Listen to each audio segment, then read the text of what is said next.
दुनियादारी नहीं हमको जरूरत, गुलाम अपना बना हमको खुदाया या इलाही। मुझको मुझसे दूर कर ताकि देखो मुझ में तुझको एक नज़र। जन्नत दोज़ख से या रब क्या करूं, आरज़ू है मैं तुझे देखा करूं। हूर गिल्मा जितनी नियामत है ये तू, सबसे बढ़कर नियामत दीदार तू। ला इलाहा इल्लल्लाह, ला इलाहा इल्लल्लाह, ला इलाहा,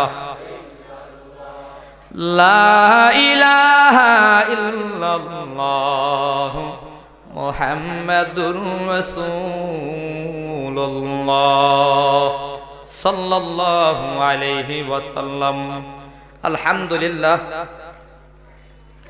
ঐতিহ্যবাহী ফাতেমাতুজ জাহরা রাদিয়াল্লাহু তাআলা আনহা আদর্শ কওমি মহিলা মাদ্রাসার উদ্যোগে আয়োজিত ঐতিহাসিক ইসলামী মহাসম্মেলনের বর্তমান অধিবেশনে উপস্থিত মোহতারাম সম্মানিত সভাপতি মুআজ্জাজ মুকাররম দিগার হযরত উলামায়ে কেরাম মুরব্বিয়ান আওয়াম সমবয়সী যুবক বন্ধুগণ, স্নেহের ছোট ভাই, পর্দার আড়ালে বসা শ্রদ্ধেয়া সম্মানিতা মা ও বোনেরা, মহিয়ান গড়িয়ান প্রভুর অসংখ্য অগণিত শুকুর এবং সুজুদ যে মহান রব্বুল আলামিন মেহেরবানি করে দয়া মায়া করে জান্নাতের বাগান বেহেশতের বাগানে আপনাকে আমাকে আসবার বসবার তৌফিকটুকু দান করেছেন। এজন্য সকলেই কালিমাতুশ শুকুর একবার উচ্চ আওয়াজে সমস্বরে আল্লাহ পাকের শাখানো ভাষায় সকলেই পড়ে নেই আলহামদুলিল্লাহ। আমি আপনাদের সামনে সূরা আনফালের 2, 3, 4 নম্বর আয়াতে কারিমা তিলাওয়াত করেছি। পাশাপাশি মহানবী, শ্রেষ্ঠ নবী, হায়াতুন নবী, জিন্দা নবী মুহাম্মদুর রাসূলুল্লাহ সাল্লাল্লাহু আলাইহি ওয়াসাল্লামের আহাদিসের ভান্ডার থেকে একখানা হাদিস পেশ করেছি। তিলাওয়াতকৃত আয়াতে কারিমা এবং হাদিসকে সামনে নিয়ে কিছু জরুরি আলোচনা করার ইচ্ছা রাখি। আল্লাহ আমাকে তৌফিক দেন, আপনাদেরকেও শুনবার তৌফিক দেন, সকলেই বলি আমিন। এই 4-3 আয়াত, 2-3-4 3 আয়াতের ভেতরে আল্লাহ রাব্বুল আলামিন প্রথম 2 আয়াতে খাঁটি মুমিনের কিছু গুণাবলী বয়ান করেছেন, আর 4 নম্বর আয়াতে খাঁটি মুমিনের পুরস্কার বয়ান করেছেন। খাঁটি মুমিনের কিছু আলোচনা হবে। মুমিন তো সকলেই, খাঁটি মুমিন কারা সেটাই হলো প্রশ্ন।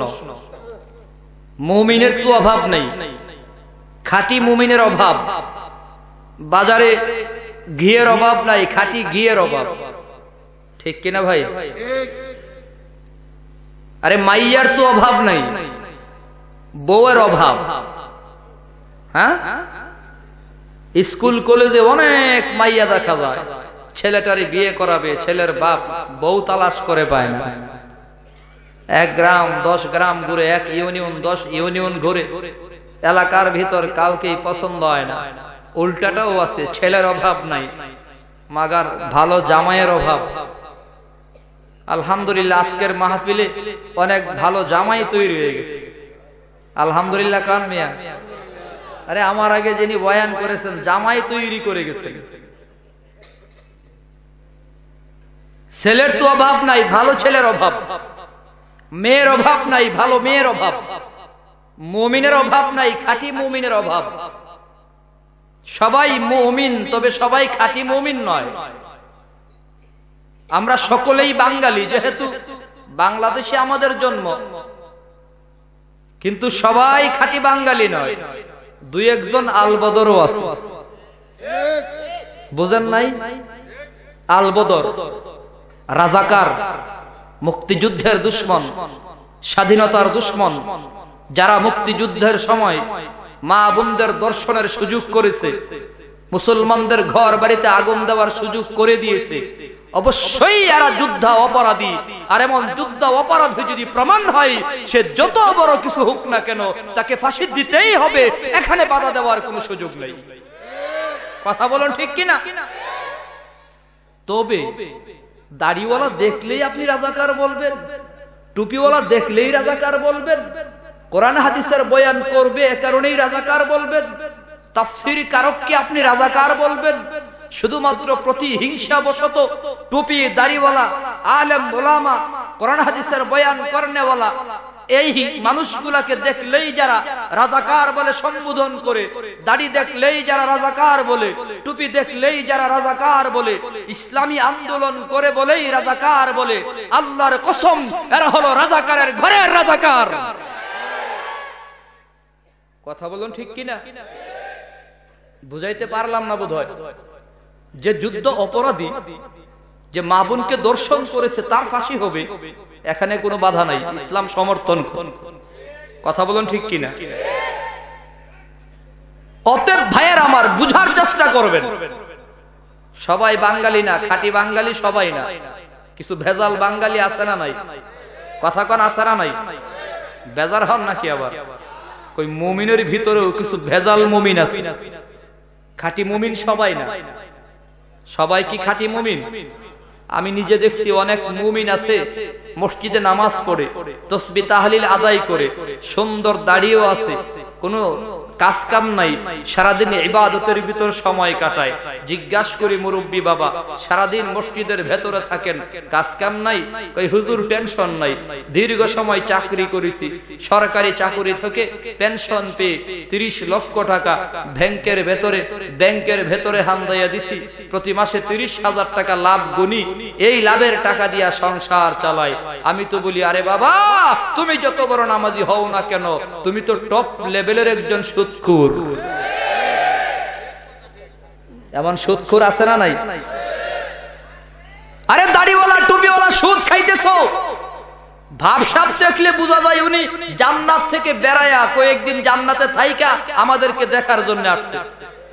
ভাবটা এরকম। কথা কোন ঠিক কিনা? আহ দুঃখ। কই হুজুর সেটাও জানি, ব্যাংকের লাভ সুদ সেটাও জানি, এ কারণেই তো নিজের অ্যাকাউন্টে জমা করি নাই, ওই বুন্নির অ্যাকাউন্টে জমা করছি। বুঝেন নাই? বুন্নি বুঝেন? আরে বউয়ের অ্যাকাউন্টে জমা করছি, গোনা হইলে হির হইব, আমার অসুবিধা কি? কত বড় চালাক সুদখোর দেখছেন? ভেজাল মুমিন, হজ করার পরও 2 নম্বরই করে, ভেজাল মুমিন, ইমান আনার পরও ব্যবসার ভিতরে 2 নম্বরই করে, মানুষের জায়গা দখল করে, কথায় কথায় মিথ্যা বলে, 2 নম্বরই বাটপারে সিটারি করে, এমন মুমিন আছে না নাই? আর জোরে কোন আছে না নাই? আপনাকে আমাকে খাঁটি মুমিন হতে হবে। ভাইয়েরা আমার, খাঁটি মুমিন হতে রাজি আছেন? খাঁটি মুমিন হতে রাজি আছেন? কারা কারা রাজি হাত আল্লাহকে একটু দেখাইয়া দেন। নারায়ে তাকবীর, নারায়ে তাকবীর। দিন ইসলাম, দিন ইসলাম। কোরআন হাদিস যেখানে, ওয়াজ মাহফিল যেখানে, সুদ ঘুষ যেখানে নাই, তো সুদখোর গরু জবাই করলে সকলের আগে দৌড়, বয়কট করেন। বড় দুঃখ, আজ বাংলাদেশের অনেক মসজিদ মাদ্রাসার আমানতের কেশিয়ারিটাও অনেক সুদখোরের হাতে, অনেক ঘুষখোরের হাতে। কথা বলুন ঠিক কিনা? এদের কারণে ইমাম সাহেব, মসজিদের ইমাম সাহেব হক কথা বলতে পারে না। সুদের বিরুদ্ধে কথা বললে সুদখোরের মেজাজ গরম, ঘুষের বিরুদ্ধে কথা বললে ঘুষখোরের মেজাজ গরম। আরে ভাই তুমি সুদখোর, তোমার মেজাজ যত গরমই করো না কেন, যত গরমই তোমার মেজাজটা হোক না কেন, তুমি কি জানো আল্লাহর দরবারে কুত্তার দাম আছে, সুদখোরের দাম নাই? কথা বলো ঠিক কিনা? এদের মাস্তানিও আবার বেশি। মসজিদের সামনের কাতারও দাঁড়ায় মাতবরি করে, আছে না নাই? বয়কট করেন এগুলারে, ভালো মানুষ, নামাজি, মুত্তাকি, পরহেজগার, গরিব হলেও দায়িত্ব তার হাতে দেন। মসজিদের কেশিয়ার তাকে বানান, গরিব হলেও অসুবিধা নাই, সে খাঁটি মুমিন, তার ভেতরে আল্লাহর ভয় আছে। এক টাকা এখান থেকে নেবে না। আর টাকাওয়ালা পয়সার অভাব নাই, টাকা থাকলে কি লাভ হবে? সুদখোর, ঘুষখোর, তার ভিতরে টাকার লোভ। মসজিদ মাদ্রাসার কেশিয়ারি দিলে অর্ধেক টাকা চুরি করবে, কোনো সন্দেহ নেই। বেজার হইতেছে বোধহয়। আরে হক কথা বলা যাবে নাকি ভাই? আরো জোরে কর। বাস্তবে সমাজে আছে না নাই? আপনাকে আমাকে খাঁটি মুমিন হতে হবে। খাঁটি মুমিনের পরিচয় হিসেবে আল্লাহ রাব্বুল আলামিন 5টি গুণ বয়ান করেছেন। কয়টি? আরো জোরে বলেন কয়টি? ক্বালা সুবহানাহু ওয়া তাআলা ইন্নামাল মুমিনুনা আল্লাযীনা ইযা যুকিরাল্লাহু ওয়াজিলাত কুলুবুহুম।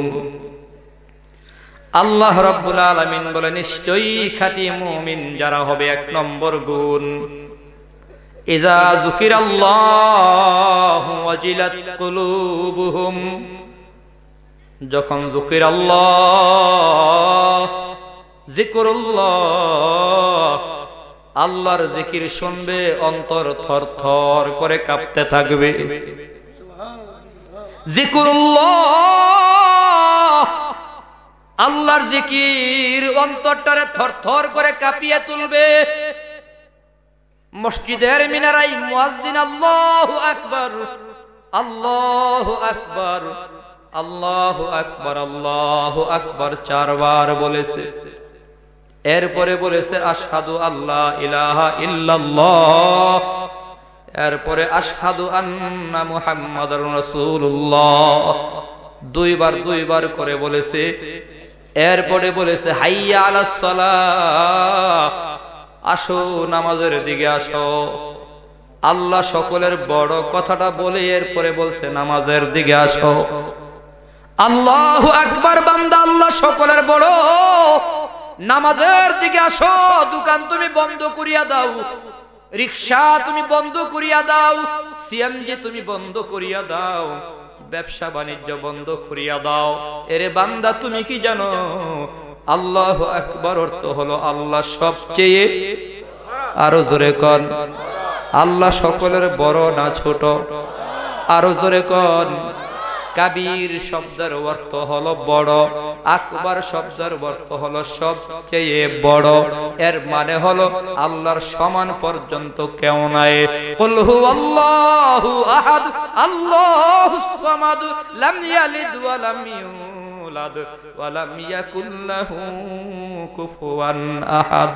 ও নবী, দুনিয়ার মানুষকে জানিয়ে দাও আমি আল্লাহ এক, আমি আল্লাহ একজন। মুসলমান জবাব দেন, আল্লাহ কতজন? আর জোরে কোন, আল্লাহ ছাড়া আর কোন মাবুদ আছে নাকি ভাই? এ মুসলমান, আল্লাহ একজন, এখানে প্রমাণের অভাব নাই। যদিও বর্তমান সমাজে একদল বাটপারের দলে দাবি করে আল্লাহ বলতে কিচ্ছু নাই। আচ্ছা মানুষ বলো দেখি, রাত্রি কেন কালো, চাঁদ সূর্য কোথা হতে পেল এত আলো? পশু পাখি কয় না কথা, মানুষ কেন কই? বলো বলো এসব মানুষ কেমন করে হয়? ফুলগুলো সব নানান রঙের কেমন করে হয়? পাতাগুলো সবুজ বটে ফুলের মতো নয়। দুধ কেন হয় সাদা, মরিচ কেন জাল? আমগুলো সব পাকলে পরে কেমন হয় তালাল? আমরা সবাই বাস করি ভাই এই দুনিয়ার রঙে, হাতের রেখা আর চেহারা মিলে না কারু সঙ্গে, আর মিলে না কথার ধরন আঙ্গুলের টিপ। আল্লাহ তাআলা একজন আছেন, প্রমাণ হলো ঠিক।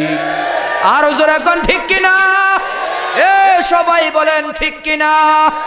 আল্লাহ আছে না নাই? हर गया है क्या ज़मीने रोयाद وحده لا شريك له قياد قادر قدرت داري بركمال أنت ربي أنت حسبي ذو الجلال تهي قادر جليل الله جهادر بہر حال তুহি মেরা নগাহদার।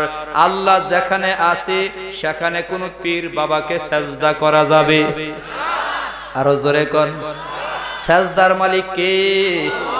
কিন্তু বর্তমান সমাজে একদল ল্যাংটা পীর বের হইছে, ল্যাংটা। পায়ে সেজদা নাই, আছে না নাই? কথা কয় না? ল্যাংটা পীরও সমাজ আছে, ল্যাংটা ঘুরে, এর পেছনেও মানুষ ঘুরে। কি ব্যাপার ল্যাংটার পেছনে কেন? ওই আস্তে কথা কন হুজুর, ল্যাংটা হইলো মাল আছে। কি মাল সামান যে আছে দেখাই তো যায়। কথা কন ঠিক কিনা? আরে স্যাম্পল থাকে দোকানে, গোডাউন থাকে মাল। স্যাম্পল যদি ল্যাংটা হয় তো গোডাউনে ঢুকার কোনো মানে আছে? এসব ল্যাংটা পীর সমাজে বেরোইছে, সাবধান। হাজার হাজার মানুষ দৌড়ায়, এইগুলোর সাইজ করবার জন্য একজন ফখরে বাঙ্গালের দরকার। ফখরে বাঙ্গাল তাজুল ইসলাম রহমাতুল্লাহি আলাইহি, ওনার সামনে এক ল্যাংটা পীর পড়ছে। কিরে তুই ল্যাংটা কেন? ওই আস্তে কথা কন, ল্যাংটার ভিতরে কি লাভ আর কি ভাব আপনারা কি বুঝবেন? ওই তাহলে বুঝা। জবাব দিছে, আসছি ল্যাংটা, হাসরে দাঁড়াবো ল্যাংটা, মাঝখানে আবার কাপড় কেন? ফখরে বাঙ্গাল কই তাহলে আমি কি কম যুক্তিবাদী নাকি? ফখরে বাঙ্গাল ছিলেন জমানার শ্রেষ্ঠ যুক্তিবাদী, যারে যেইভাবে সাইজ করতে হয় মিয়া। এক বেচারা বাম হাতে চা পান করে। আমাদের সমাজে কিছু ভদ্র লোক আছে বাম হাতে চা পান করে, আছে না নাই? আমি ভদ্রই বললাম, অথচ এরা হইল শয়তানের ভাই। কথা কন, এই বাম হাতে চা পান করে, কাপ হাতে নিয়ে এইভাবে বাম হাতে ভাব। তাই না? ডাক্তার হইছে, ইঞ্জিনিয়ার হইছে, ব্যারিস্টার হইছে, একটা ভাব আছে না? সাধারণ মানুষ ডান হাতে চা পান করে, আমি ডাক্তার মানুষ, আমি কি ডান হাতে চা পান করলে হয়? বাম হাতে চা পান করে। তো ফখরে বাঙ্গাল এমন এক ভদ্র লোকেরে পাইছে, এই মিয়া বাম হাতে চা পান করেন কেন? কই হুজুর আস্তে কথা কন মিয়া, ডান হাত যে আল্লাহ বানাইছে, বাম হাত তো ওই আল্লাহই বানাইছে। যুক্তি আছে না নাই? কথা কন। ফখরে বাঙ্গাল তার খাদেমের কই, খাদেমে কাজ কর, এরে ধৈর্য উল্টাইয়া এই চা নিচের মুখ দিয়ে ঢুকাইয়া দে। কারণ উপরের মুখ যে আল্লাহ বানাইছে, নিচের মুখ তো ওই আল্লাহই বানাইছে। কথা কোন ঠিক কিনা? আছে না নাই? কত রকমের ভদ্র ছেলে আছে রে ভাই। একদল ভদ্র নেতা আছে দাঁড়াইয়া কুত্তার মতো প্রস্রাব করে, আছে না নাই? বেজার হবেন বোধহয়। আরেকজন যুক্তিবাদী হিন্দু ভদ্রলোক, উনি গিয়া ফখরে বাঙ্গাল রহমতুল্লাহি আলাইহিকে বলে, হুজুর বুঝলাম না, আপনারা জবাই করে গরুটাকে মেরে এরপরে খান, নিজ হাতে মাইরা পরে গরুর গোশত খান, আর যেটা নিজে নিজে মারা যায় আল্লাহর কুদরতে মরে, আজরাইল জান কবজ করছে, আল্লাহ তাকে মারছে, আল্লাহর মারাটা খান না, আল্লাহর কুদরতি মরা গোশত খান না, আপনার গরুর গোশত খান না, নিজেরা মাইরা এরপরে গোশত খান। এখানে বুঝলাম না। হুজুরে কই ভালোই তো বলছেন, আমারও যুক্তি আছে। আপনি যে পানি পান করেন কিসের পানি? কই টিউবওয়েলের পানি পান করি। হুজুরে কয় নিজে হাতে টিউবওয়েল বসায়া এই টিউবওয়েলের পানি পান করেন কা? আল্লাহর কুদরতি একটা টিউবওয়েল আছে না আপনার বডিতে? কথা কোন ঠিক কিনা? আরে 3.5 হাত বডিতে আল্লাহর কুদরতি একটা টিউবওয়েল আছে, খুব বেশি চাপ দেওয়া লাগে না, নিজে নিজেই চাপ তৈরি হয়, ঠিক কিনা ভাই? এইটার পানি খাইতে পারেন না? যুক্তি আছে না নাই? আরো জোরে কর না ভাই। যেমন কুকুর, কথা কন, যেমন কুকুর। সমাজের ভেতরে আজকে কিছু যুক্তিবাদী বেরিয়েছে। বলতেছিলাম ভাইয়ের আমার, খাঁটি মুমিনের গুণাবলী নিয়ে আলোচনা করতেছিলাম। আল্লাহ বলে, ইন্নামাল মুমিনুনা আল্লাযীনা ইযা যুকিরাল্লাহু ওয়াজিলাত কুলুবুহুম, নিশ্চয়ই খাঁটি মুমিন যারা হবে, যিকরুল্লাহ, আল্লাহর জিকির শোনার পর অন্তরে থরথর করে কম্পন তৈরি হয়ে যাবে। ওয়াজিলাত কুলুবুহুম মানে অন্তর থরথর করে কাঁপতে থাকবে। আল্লাহু আকবার, আল্লাহু আকবার আওয়াজটা শোনার পর অন্তরে থরথর করে কম্পন তৈরি হবে। এটা হলো খাঁটি মুমিনের এক নম্বর গুণ। এরে মুসলমান ভাই, মসজিদে আজান হয়, অন্তর কাঁপে না, দিল কাঁপে না, তাহলে বুঝবা তুমি ভেজাল মুমিন। খাঁটি মুমিন হলে অন্তরে থরথর করে কম্পন তৈরি হবে। ওয়াজিলাত, ওয়াজাল শব্দের ব্যাখ্যায় আরেকটা বলা হয় আল্লাহ পাকের মহব্বতে দিলটা পাগল হয়ে যাবে। আল্লাহর জিকির শোনার পর আল্লাহর মহব্বতে পাগল হয়ে যাবে। এ মুসলমান ভাইয়েরা আমার, খবর নিয়ে দেখো, আশরাফ আলী থানভী রহমাতুল্লাহি আলাইহি বুস্তানুল মুসান্নিফ নামের কিতাব লিখেছেন। ওই কিতাবের ভেতরে সুন্দর একটা ঘটনা বয়ান করেছেন। জামানার মুহাদ্দিস আব্দুল্লাহ ইবনুল মুবারক রহমাতুল্লাহি আলাইহি, ইবনে মুবারক, উনি হলেন প্রখ্যাত হাদিস বিশারদ। এই মুসলমান ভাইয়েরা আমার, সকল দলের সকল উলামায়ে কেরাম একমত, উনি হলেন ওনার জামানার শ্রেষ্ঠ মুহাদ্দিস আব্দুল্লাহ ইবনুল মুবারক রহমাতুল্লাহি আলাইহি মারা গেলেন। আব্দুল্লাহ ইবনুল মুবারক দুনিয়া থেকে বিদায় হয়। এ নবীর উম্মত, সমকালীন আরেক আল্লাহর ওয়ালি, আরেকজন আল্লাহর ওলি ঘুমের ভিতরে স্বপ্ন দেখে আব্দুল্লাহ ইবনুল মুবারক জান্নাতের ভিতরে ঘোরাফেরা করতেছে। এই আল্লাহর ওলি, দুনিয়ায় তুমি আল্লাহ পাকের অনেক ইবাদত করেছো, গোলামি করেছো, বলো বলো আল্লাহ তোমার সাথে কেমন ব্যবহার করেছে? ইবনে মুবারক রহমাতুল্লাহি আলাইহি জবাব দিতেছে, এরে আল্লাহর ওলি, আল্লাহ রাব্বুল আলামিন আমার সাথে যেমন আচরণ করেছে, আমাকে যেমন যেমন ব্যবহার আমার সাথে করেছে, বড় আশ্চর্যের খবর হলো আমার ঘরের সামনে একজন কামারের ঘর ছিল, কামার, ওই কামারকে আল্লাহ অনেক বেশি সম্মান দান করছে। জান্নাতের ভেতরে আমি আব্দুল্লাহ ইবনুল মুবারককে যতটা সম্মান দিছে, এর চেয়েও বেশি সম্মান একজন কামারকে দান করছে। সুবহানাল্লাহ বলবেন। জামানার ওয়ালির চেয়েও বেশি সম্মান কামারকে দান করছে। আশ্চর্যের খবর, একজন কামারের দাম এত বেশি, এত বেশি। মুসলমান কেন? যেহেতু আল্লাহ রাব্বুল আলামিন বলেছেন, ইন্না আকরামাকুম ইনদাল্লাহি আতকাকুম, যার অন্তরে আমি মাওলার যত ভয়, আমি মাওলার দরবারে তার সম্মান তত হয়। রাষ্ট্রপতি আমি মাওলারে ভয় করে না, দাড়ি কামায়, নামাজ পড়ে না, আমি আল্লাহর দরবারে রাষ্ট্রপতির কোনো দাম নাই। রিকশাওয়ালা আমি আল্লাহরে ভয় করে, নামাজ পড়ে, দাড়ি রাখে। ও মুসলমান, রিকশাওয়ালার দাম আছে। তাহলে আল্লাহর কসম করে বলা যায়, রাষ্ট্রপতি বলো, মন্ত্রী বলো, এমপি বলো, নেতা বলো, এ মুসলমান ভাই, দুনিয়ার সমাজে সম্মানের অভাব নাই, সম্মানের অভাব নাই, কিন্তু নামাজ কামাই দেয়, নামাজ পড়ে না। আর রিকশাওয়ালা 5 ওয়াক্ত নামাজ আদায় করে। আল্লাহর কসম, আল্লাহর কসম, আল্লাহর দরবারে রিকশাওয়ালা 5 ওয়াক্ত নামাজের দাম আছে, রাষ্ট্রপতির যাররা পরিমাণ কোনো দাম নাই।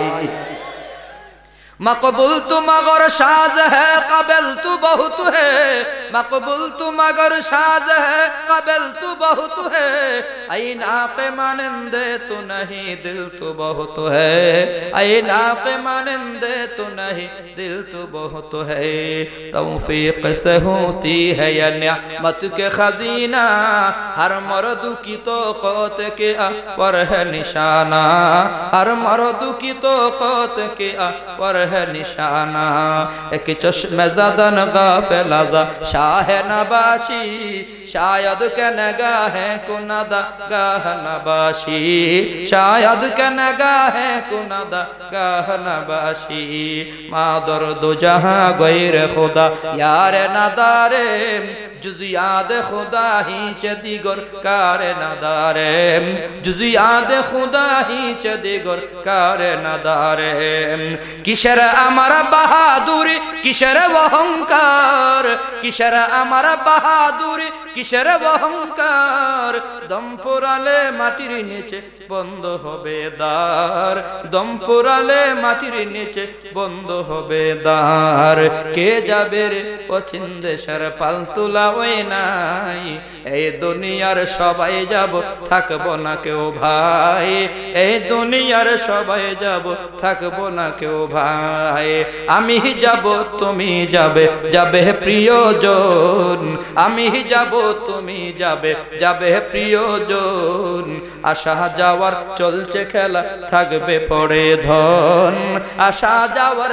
চলছে খেলা থাকবে পড়ে ধন ঠিক কিনা আরো জোরে কোন ঠিক কিনা এরে মুসলমান যুবক ভাই আল্লাহর দরবারে তার সম্মান এত বেশি হওয়ার কারণটা কি জামানার শ্রেষ্ঠ মুহাদ্দিস আব্দুল্লাহ ইবনুল মুবারকের চুক আমারকে আল্লাহ বেশি সম্মান দান করেছেন আল্লাহর ওলির ঘুম ভাঙা গেছে ঘুম থেকে উঠা মনে মনে ভাবতে আছে কৌতূহল জাগছে জানতে হবে কামারের বাড়ির দিকে রওনা হয়ে গেছে ঘরের সামনে দাঁড়ায় ডাক দিছে কে আছো ঘরে কে আছো জবাব দিছে ছেলেরা বের হয়ে গেছে কি ব্যাপার আল্লাহর বলি কি ব্যাপার বলো তোমাদের বাবা গোপনে কি এমন আমল করেছে কান খাড়া করে শুনেন মুসলমান কারামল আল্লাহর দরবারে কবুল হয় কেউ জানি না রে ভাই আমি বেশি বেশি নামাজ পড়ি বলে আমার অন্তরে যদি অহংকার ঢুকে যায় আমার জীবনটা বরবাদ হয়ে গেল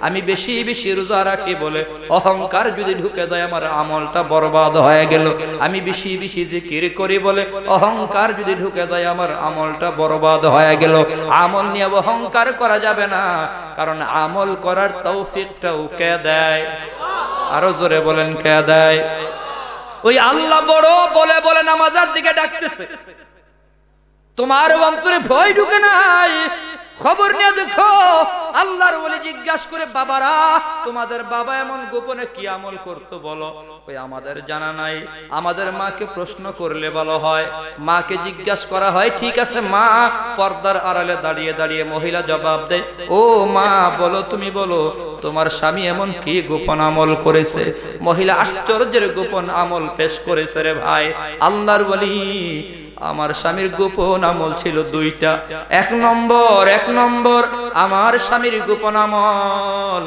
হাতুড়ি দিয়া লোহা পিঠাইতো বিভিন্ন রকমের যন্ত্রপাতি বানাইতো হাতুড়ি দিয়া লোহা পিঠাইতো হাতুড়ি উপরের দিকে উঠাইছে এমন সময় মসজিদের মিনারায় আজান হয়ে গেছে আল্লাহু আকবার বলে আওয়াজ হয়েছে আমার স্বামীর কানে আল্লাহু আকবার আওয়াজটা আসার সাথে সাথে হাতুড়িটা পেছনেই ফেলে দিছে সামনের দিকে আনে নাই ও নবীর উম্মত দাঁড়ায় গেছে আমার স্বামী থরথর করে আমার স্বামীর শরীরটা কাঁপতেছে আর আল্লাহকে ডাকতেছে আল্লাহ দুনিয়ার মানুষ আমারে কামার বলিয়া ডাকে আল্লাহ কামার বলিয়া ডাকে কামার আমার স্বামী আল্লাহকে ডাক দিয়া বলতো আল্লাহ দুনিয়ার মানুষ আমারে কামার বলিয়া ডাকে কামার আমার নাম পড়ে গেছে আল্লাহ তুমি তো দেখতেছো আজান হয়ে গেছে কামারগিরি বন্ধ করে নামাজের জন্য আমি পাগল হয়ে গেলাম হাতুড়ি পেছনে ফেলে দিয়া আমি বান্দা দাঁড়ায় গেলাম এর নবীর উম্মত আল্লাহ পাকের আহ্বানে বান্দা হাতুড়ি ফেলে দিয়া দাঁড়ায় গেছে চোখের পানি সরে সরে আল্লাহকে ডাকে বলে আল্লাহ তুমিও কি হাসরের দিন আমারে কামার বলিয়া ডাকবা নাকি আল্লাহ হাসরের দিন তুমিও কি আল্লাহ আমারে কামার বলিয়া ডাকবা মাওলা রে আমি গরিব সারাদিন কামারগিরি করি আজান হয়ে গেছে কামারগিরি বন্ধ করে নামাজের জন্য পাগল হয়ে গেলাম হাসরের দিন আল্লাহ তুমি আমারে অন্তত একবার বান্দা বলিয়া ডাক দিও আমারে তুমি বলিয়া গোলাম একবার যদি বান্দা বলিয়া ডাক দাও দুনিয়ার মানুষ আমারে কামার বলিয়া ডাকছে আমি দুঃখ ভুলিয়া যাব আমি মাওলা তোমার গোলাম বনতে চাই বলুন সুবহানাল্লাহ এক নম্বর গোপন আমল আজান হইলে কাজ বন্ধ করত 2 নম্বর গোপন আমল আরো আশ্চর্যের। আল্লাহর ওলি ভালো করে শোনো, 2 নম্বর আমার স্বামীর গোপন আমল। আব্দুল্লাহ ইবনুল মুবারক ধনী মানুষ, টাকা আছে, অর্থ আছে, অর্থের অভাব নাই, টাকার অভাব নাই। আব্দুল্লাহ ইবনুল মুবারক নিজের বিল্ডিং এর ছাদে দাঁড়ায়া দাঁড়ায়া তাহাজ্জুদের নামাজ পড়ে, আর আমার স্বামী হাতুড়ি দিয়া লোহা পিঠায়। ওই ইবনে মুবারকের নামাজ দেখে দেখে চোখের পানি সেরে সেরে কান্দে। আমার স্বামী আল্লাহকে বলতো, আল্লাহ তুমি তারে ধনী বানাইছো, ইবনে মুবারককে তুমি ফারাগত দান করছো, আর আমারে তুমি গরিব বানাইছো। গরিব হওয়ার কারণে আমি সব নফল পড়তে পারি না মাওলা। এরে রিকশাওয়ালা ভাই, রিকশা চালাবার কারণে তুমি নফল নামাজ পড়তে পারো না। এ সিএনজি ওয়ালা ভাই, সিএনজি চালাবার কারণে নফল নামাজ পড়তে পারো না। এরে দোকানওয়ালা ভাই, দোকান চালাবার কারণে নফল পড়তে পারো না। কিন্তু নফলের লোভ তোমার অন্তরে রাখো। ওই গরিব লোভ করতো, বলতো আল্লাহ ইবনে মুবারককে তুমি ধনী বানাইছো, তুমি তার সময় দিছো, অবসর দিছো, টেনশন নাই, চিন্তা নাই, সারা রাত নফল নামাজ পড়ে। কিন্তু আমি গরিব, সংসার চালাবার টেনশন, পরিবার চালাবার টেনশন, ছেলে মেয়ে চালাবার টেনশন, আমার ব্যবসা চালাইতে হয়, কামারগিরি করতে হয়, সারা রাত আমি হাতুড়ি দিয়ে যন্ত্রপাতি বানাই। আল্লাহ তুমিও যদি আমাকে সময় দিতা, সুযোগ দিতা, আমিও সারা রাত নফল নামাজ পরে পরে রাত্রিটা কাটাইয়া দিতাম। আল্লাহর নবীর হাদিসের দ্বারা প্রমাণ হয়, ইবাদত তথা ইবাদতের লোভ যদি কারো অন্তরে পাওয়া যায়, এই কথাটা ভালো করে খেয়াল করেন, কই নফল ইবাদতের লোভ যদি কারো অন্তরে পাওয়া যায়, তো কবুল ইবাদতের নেকি আমল নামায় লিখে দেওয়া হয়। আরো জোরে কোন, নফল পড়তে পারে নাই, তবে লোভ ছিল, লোভের কারণে এ মুসলমান আমল নামাই কবুল নেক লিখে দেওয়া হয়। আল্লাহর ওলি বলতেছে, মা আমার বুঝতে বাকি নাই, তোমার স্বামীর ভেতরে 2টা গুণ ছিল, বড় মারাত্মক গুণ। 1 নম্বর গুণ হলো আল্লাহর ভয়ে থরথর করে অন্তরটা কাঁপতো। 2 নম্বর ইবাদতের লোভ করতো, ইবাদত করতে পারে নাই গরিব হওয়ার কারণে। এই কারণেই আল্লাহ রাব্বুল আলামিন ইবনে মুবারকের চেয়েও তোমার স্বামীকে আল্লাহ বেশি সম্মান দান করছে। জোরে কান সুবহানাল্লাহ। আর জোরে কান না ভাই, ঘুম ধরে গেছে না কি রে ভাই? অসুবিধা হয়, বেশি অসুবিধা? আপনাদের বেশি অসুবিধা হইলে আমার সুবিধা। একটু ইশারা করেন, উঠবেন না কেউ, মোনাজাত করে যাওয়া লাগবে। দাদা দাদি, নানা নানি, আব্বা আম্মা ঘুমায় রইছেন। এই যুবক, দাদা দাদি কত আদর করছিল, কোলে প্রস্রাব করে দিছো, এর উপরে চুমু দিছে, দাদা আরো খুশি হইছে, আরে আমার নাতি প্রস্রাব করে দিছে। ওই দাদা কবরে শুয়ে আছে, দোয়া পাও না কিনা বলুন? আরো জোরে কর, আরে আমাদের কাছ থেকে দোয়া পাও না কিনা? দোয়াটা না করে যাব না ভাই। অল্প সময় আলোচনা হবে, বড় জরুরি কিছু কথা বলতে চাই। আলোচনায় মাত্র ঢুকতেছি। 1 নম্বর খাঁটি মুমিনের গুণ হলো জিকুরুল্লাহ। আল্লাহর আওয়াজে অন্তরটা থরথর করে কাঁপতে থাকে, অন্তরের ভিতর কম্পন তৈরি হয়ে যাবে। যুবক, এ মুসলমান যুবক ভাই, 2 নম্বর খাঁটি মুমিনের গুণ হলো ওয়া ইযা তুলিয়াত আলাইহিম আয়াতুহু জাদাতুহুম ঈমানা। যখন কোরআন তেলাওয়াত করবে ঈমান বাড়বে, তেলাওয়াত করলে ঈমান বাড়বে। এই কথার মানে হলো তিলাওয়াতে কোরআনে মজা লাগবে, মজা। যত তিলাওয়াত করবে তত মজা লাগবে। মুফাসসিরিনে কেরাম বলেন তিলাওয়াত করলে ঈমান বাড়বে, মানে কোরআন তিলাওয়াত করলে মজা লাগবে, কোরআনের বয়ান ভালো লাগবে, হাদিসের বয়ান ভালো লাগবে, তাফসীর মাহফিল ভালো লাগবে, ওয়াজ মাহফিল ভালো লাগবে। এটা খাঁটি মুমিনের 2 নম্বর গুণ। কোরআনের বয়ান তার কাছে ভালো লাগবে, তাফসীর মাহফিল ভালো লাগবে। দুঃখ, আজকের সমাজে একদল মুসলমান আছে রে ভাই, মুসলমান নামের মুনাফিক আছে, কোরআনের বয়ানে বাধা দেওয়ার চেষ্টা করে, তাফসীর মাহফিলে বাধা দেওয়ার চেষ্টা করে, ওয়াজ মাহফিলে বাধা দেওয়ার চেষ্টা করে, গান বাজনার ভিতরে বাধা দেয় না। এই মুসলমান বাউল গানের আসরে বাধা দেয় না, তাফসীর মাহফিলে বাধা দেয়, ওয়াজ মাহফিলে বাধা দেয়, উলামায়ে কেরামদের বয়ানের ভিতরে বাধা বাধা দেয়। আল্লাহর কসম করে বলি, যারা ওয়াজ মাহফিলে বাধা দেয়, তাফসিরে বাধা দেয়, কোরআনের বয়ানে বাধা দেয়, এরা ইহুদিদের দালাল, কোনো সন্দেহ নাই। আছে না নাই? আরো জোরে কর। ওয়াজ ভাল লাগে না, কোরআনের বয়ান ভাল লাগে না। একটা খাঁটি মুমিনের 2 নম্বর গুণ, ইযা তুলিয়াত আলাইহিম আয়াতুহু যাদাতুহুম ঈমানা। তিলাওয়াত করলে ঈমান বাড়বে, তিলাওয়াত করলে মজা লাগবে। তিলাওয়াতে মজা আছে না নাই? আরো জোরে কোন। এই কোরআন তিলাওয়াতে মজা আছে না নাই? আরো জোরে কোন। এ যুবক ভাই, অনেক যুবকের দাবি হলো কোরআন তিলাওয়াতে মজা পাই না, হুজুর ভালো লাগে না, তিলাওয়াতে বোধহয় মজা নাই। আমি বলি না রে না যুবক, না। তিলাওয়াতে মজা না থাকলে ইমামে আবু হানিফা রাহমাতুল্লাহি আলাইহি প্রত্যেক রমজানে 62 বার কোরআন খতম করেছেন। মজা না লাগলেই কে তো খতম আদায় হইছে রে ভাই। আম্মা জান আয়েশা সিদ্দিকা রাদিয়াল্লাহু তাআলা আনহা রাতের ভেতরে 1 খতম কোরআন দিয়া তেলাওয়াত করে নামাজ আদায় করেছেন। কাসেম নানতবি 1 রাতে 1 খতম তিলাওয়াত করেছেন। অবশ্যই তিলাওয়াতের ভিতরে মজা আছে। তুমি আমি তিলাওয়াতে মজা পাই না। এ যুবক ভাই, এটা কালামুল্লাহ, আল্লাহর কালাম। কোরআন তিলাওয়াত যে করবে, নবী কই সে যেন সরাসরি আল্লাহর সাথে কথা বলতেছে। আল্লাহর সাথে কথা বলার মজা তুমি পাও না, এই কারণে তিলাওয়াত তোমার কাছে ভালো লাগে না। আরে যুবক ভাই, ওই যে রাতের বেলা তোমার বন্ধুকে দেখো না, কথা বলতে বলতে মোবাইলের ব্যালেন্স শেষ, আবার ইমার্জেন্সি ব্যালেন্স আনছে, ওইটাও শেষ। সুরের মতো রাতের বেলা ঘুরে আব্বার মোবাইলটা কয়, বাবার মোবাইল আনছে, ওইটার টাকাও শেষ। টাকা শেষ হয়, ব্যালেন্স শেষ হয়, কথা শেষ হয় না, এমবি শেষ হয়, চ্যাটিং শেষ হয় না। কথা তো বন্ধুর কাছে রাতের বেলা ফোন দিছে, কিছু টাকা পাঠা আমার নাম্বারে। কই কেন? কই মজা খুব পাইছি, একজনের সাথে কথা বলি। কেমনে হইছে? কই কইস না, দিসলাম মিস কল দেওয়ার পরে মারছে ব্যাক কল দিছে, পরে মারি নারী কণ্ঠ, মাইয়া কণ্ঠ পাই আমি হয়ে গেছে ব্যাক কল। আছে না নাই? কই তাহলে এত এশকের কথা বলস, এত পাগল মাইয়ার জন্য বান্ধবীর ছবিটা একটু পাঠাতো ফেসবুকের মেসেঞ্জারে, ইনবক্সে বান্ধবীর ছবি পাঠাইছে। বন্ধু ছবি দেখায় কই কিরে, এইটা দি কালার গরের কালা, এত কালা।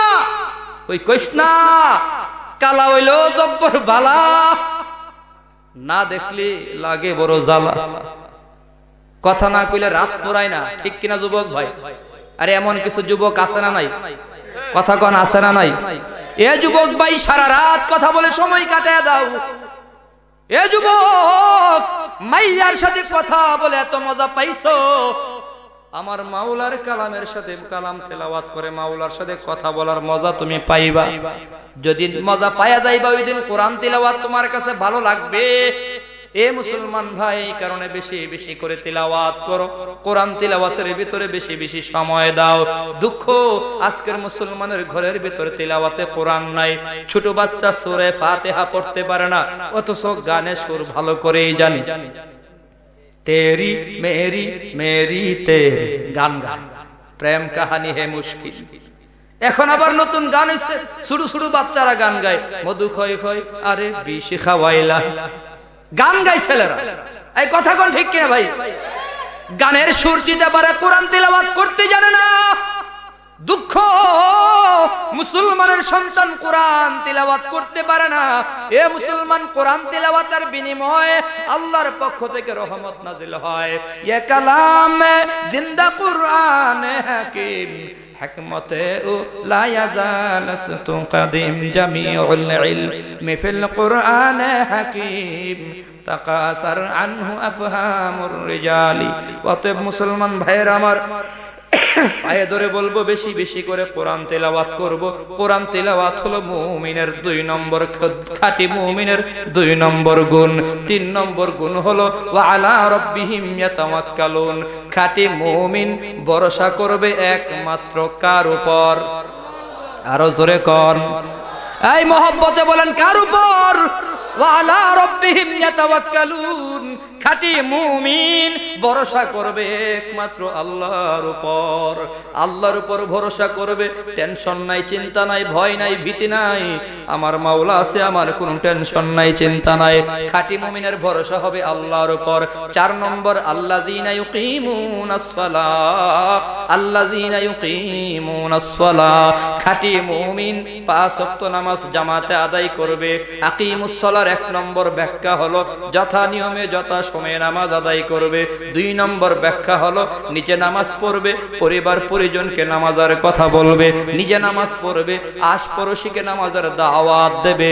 এ বাবা, একা একা নামাজ পড়লে হবে না, ছেলেটাকেও নামাজের দাওয়াত দেওয়া লাগবে। দুঃখ আমাদের সমাজে অনেক বাবা আছে তাহাজ্জুদের নামাজ পড়ে কিন্তু ছেলেটাকে ফরজ নামাজের দাওয়াত দেয় না।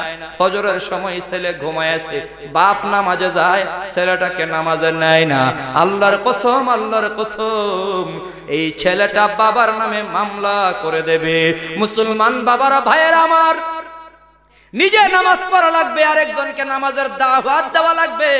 সাবধান, নিজে একা একা নামাজ পড়লে হবে না রে ভাই। অবশ্যই নামাজ পড়া লাগবে, অবশ্যই পড়া লাগবে। কেন কই মান তারাকা সালাতা ফাকাদ কাফার। নবী কই যে নামাজ ছেড়ে দিল সে যেন কাফের হয়ে গেল, কুফরি কাজ করলো। আকিমুস সালাহ, আল্লাহর নবী কই মান আকামাস সালাতা ফাকাদ আকামাদ-দ্বীন ওয়া মান তারাকাহা ফাকাদ হাদামাদ-দ্বীন। যে নামাজ কায়েম করলো সে যেন দ্বীনকে কায়েম করলো, যে নামাজ ছেড়ে দিল সে যেন দ্বীনকে ধ্বংস করে দিল। এ যুবক ভাই সকলে জবাব দেবেন, নামাজ পড়া লাগবে কি লাগবে না? আরো জোরে কোন। ঐচ্ছিক আমল নয়, এটা আবশ্যকীয় আমল। অবশ্যই অবশ্যই নামাজ পড়া লাগবে। তাই ধরে বলে, যুবক বেনামাজি হইয়া কবরে যাও না। সাবধান মা বাবা, সন্তানগুলাকে বেনামাজি বানাইয়া কবরস্থ করিও না। এ মা বাবা, অনেক মা বাবাকে বলি আপনি ফরজ নামাজ পড়ছেন, ফজর পড়লেন, ছেলেকে ডাক দিলেন না কেন? জবাব দেই, হুজুর গো, ছেলে আরামে ঘুমায়, আরামের ঘুম নষ্ট করতে মনে চায় না, ছেলে মেয়ের জন্য মায়া হয়। আমি বলি সত্যিকার অর্থেই যদি মায়া হয়, আগুন লাগলে অবশ্যই আপনি ডাক দেবেন। আপনার ঘরে যদি আগুন লেগে যায় তাহলে কি আপনি আপনার ছেলে মেয়েকে ডাক দেবেন না? ঘরে আগুন লাগছে, ডাক দেবেন না ভাই? নাকি আগুনে ছেলে মেয়েরে জ্বালাইয়া দেবেন, পুরাইয়া দেবেন? না না, এটা কখনো সম্ভব নয়। দয়া মায়া যার অন্তর আছে ওই মা বাপ ছেলে মেয়েকে অবশ্যই আগুন থেকে বাঁচাবে, ডাক দেবে। ঘরের ভিতর আগুন লাগলে যদি ডাক দাও, এ মা বাবা, আল্লাহর নবী কই বেনামাজি হইয়া যদি কবরে যাও, কবরটার ভিতর আগুন ধরাইয়া দেওয়া হয়, তোমার সন্তানগুলাকে কবর আগুন থেকে বাঁচাও। এর যুবক ভাই, অতএব পায়ে ধরে বলবো, বেনামাজি হইয়া কবরের ভিতরে যাও না। অনেক যুবক বয়ান শুনলে মনে মনে কয়, মরবার সময় তো এখনো হয় নাই, এখনো মরবার টাইম হয় নাই। আমার দাদা মরে নাই, দাদি মরে নাই, নানা নানি মরে নাই, আমি কেন মারা যাব? বাবাই মরে নাই, আমি কেন মারা যাব?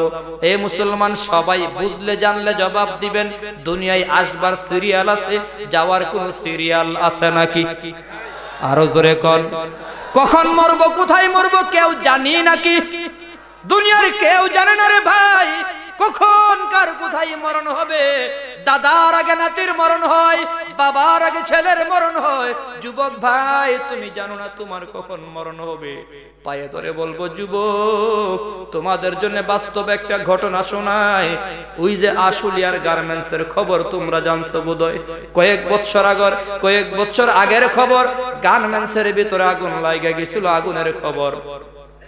যুবক সন্তান গার্মেন্টস থেকে মাকে ফোন দিছে, ও মা, ভালো করে রান্না করবা মা, বহুদিন যাবত মা তোমার হাতের রান্না খায় না গো মা। মা এবার সন্তানের জন্য রান্না বসাইছে। দুপুর 12টা 12:30 সময় সন্তান মায়ের নাম্বারে ফোন দিছে, মা রিসিভ করেছে। সন্তান চিৎকার দিছে, ও মা, মারে মা, আমার বোধহয় আশা হবে না রে মা। কেন বাবা, কেন? কই 3 তলা পর্যন্ত আগুন আর আগুন দাও দাও করে জ্বলতেছে মা। গার্মেন্টসের 3 তলা পর্যন্ত আগুন। এ মা, আর বোধহয় দেখা হবে না রে মা, মনের আশা মনে রয়ে গেল। ও মা, মাফ করিয়া দাও। মা চোখের পানি ছেড়ে দিয়া চিৎকার মেরে কয়, ওরে বাবারে, তুই ছাড়া আমার ছেলে নাই, আমার মেয়ে নাই, কে আমারে মা মা বলে ডাকবে? একটা কাজ কর, কোন রকম সিঁড়ি কোটার দরজা দিয়া নেমে যা, সিঁড়ি কোটার দরজা দিয়া নেমে যা। মা গো, সিঁড়ি কোটার দরজায় মজবুত তালা লাগানো গো মা, ওখানেও আগুন দাও দাও করে জ্বলতেছে মা। এরে মুসলমান যুবক ভাই, পায়ে ধরে বলে, যুবতী বোন, যুবক সন্তান মাকে ডাক দিয়া বলে, মা সিঁড়ি কোটায় মজবুত তালা লাগানো গো মা, ওখানেও আগুন দাও দাও করে জ্বলতেছে মা। মা কই, বাবারে যা, কোন রকম বাথরুমের ভিতরে গিয়া পানির কল সারিয়া দে, শরীরটা ভিজাইয়া দে, তুই কোন রকম নিজের আগুন থেকে বাঁচা। এ নবীর উম্মত যুবক সন্তান মাকে বলে, মা তুমি তোমার দুধের দাবিটা আমারে ক্ষমা করিয়া দাও, আর বোধহয় দেখা হবে না গো মা। 3 তলা পর্যন্ত আগুন আর আগুন দাও দাও করে জ্বলতেছে। এ নবীর উম্মত, মহাসড়ক তোমাদের এলাকা বয়ে গেছে, রাস্তায় বাসের সাথে ধাক্কা লেগে কত যুবক মারা যায়, ট্রাকের সাথে ধাক্কা লেগে কত যুবক মারা যায়, দাদার আগে নাতি মারা যায়, বাবার আগে ছেলে মারা যায়, মার আগে মেয়ে মারা যায়। এমন খবর সমাজে আছে না নাই? আরো জোরে কোন আছে না নাই? মরবার সময় তোমার জানা নাই কখন তোমার মরণ হবে যুবক। এজন্য পায়ে ধরে বলবো, যুবক, ওই যুবক মার কাছে মাপ চাইতে আছে। সাংবাদিক ভাইয়েরা বলেন দাঁড়ায় দাঁড়ায় শুধু দেখলাম যুবক যুবতী হাত বার করে করে বাঁচাও বাঁচাও বলে চিৎকার করেছে। বাঁচাবার ক্ষমতা দুনিয়ার কারো নাই, কেউ বাঁচাইতে পারে নাই। যত যুবক যুবতী ছিল সব পড়িয়া সারখার হয়ে গেল। এর নবীর উম্মত, 5 ওয়াক্ত নামাজ নিয়ে কবরে যাও। নামাজ ছাড়া কবরে যাওয়া যাবে না রে ভাই। নামাজ আগে দোকানদারি পড়ে, নামাজ আগে ব্যবসা পড়ে, নামাজ আগে রিক্সা পড়ে, নামাজ আগে সিএনজি পড়ে, নামাজ আগে আমার বাস পড়ে, নামাজ আমি আমার কৃষি কাজ পড়ে, নামাজ হবে আগে, সব কাজ হবে পরে। কেন মুসলমান কেন? ওই নামাজের মাধ্যমে আল্লাহ রিজিকের ফয়সালা করেন, বলুন সুবহানাল্লাহ। নকন সুসুতি নামাজে পাঞ্জেগানা, ফাওয়াইলুল লিল মুসাল্লিন আল্লাযিনা মুমিনারা ইনামাজ ইমদাদ দা ইসতাঈনু আয়াতে কুরআব খা আয়াতে কদ আফলাহা ইয়াদকুন গৌরে কুন্দর মানি আজদিল সাদিকুন। নামাজ পড়া লাগবে কি লাগবে না? এ জবাব দেন, মরা লাগবে কি লাগবে না? মরা লাগলে অবশ্যই নামাজ নিয়ে মরতে হবে, ঠিক কিনা? খাঁটি মুমিনের 4 নম্বর গুণ, নামাজ ঠিক মতো আদায় হবে। 5 নম্বর গুণে চলে আসছে, আর মাত্র 5-7 মিনিট কথা হবে, এর উপরে দোয়া হয়ে যাবে ভাই। 5 নম্বর গুণ, ওয়া মিম্মা রাযাকনাহুম ইউনফিকুন। খাঁটি মুমিনের 5 নম্বর গুণ হবে আল্লাহর দেওয়া সম্পদ আল্লাহর রাস্তায় খরচ করবে, বলুন সুবহানাল্লাহ। সম্পদ দিয়েছেন কে? আরো জোরে কোন। দিয়ে ধন দেখে মন, কেড়ে নিতে কতক্ষণ, ঠিক কিনা? জোরে কোন, আরো জোরে কোন, ঠিক কিনা? টাকার মালিক কে বানাইছে? সম্পদ আল্লাহ দিছে, আল্লাহর রাস্তায় খরচ করো। এটা হলো খাঁটি মুমিনের 5 নম্বর গুণ। আল্লাহর দেওয়া সম্পদ আল্লাহর রাস্তায় খরচ করো। আল্লাহর রাস্তায় খরচ করলে সম্পদ কমে না বাড়ে? আরো জোরে কোন। আল্লাহ নিজে বলেছেন, ওয়ায়ুরবিস সাদাকাত, সদকা করলে বাড়ে। আল্লাহর রাস্তা কি? কই মসজিদ, মাদ্রাসা, গরিব গুরাবা, ফকির মিসকিন, অসহায় এলাকার ভিতর ভিক্ষুক আছে না নাই?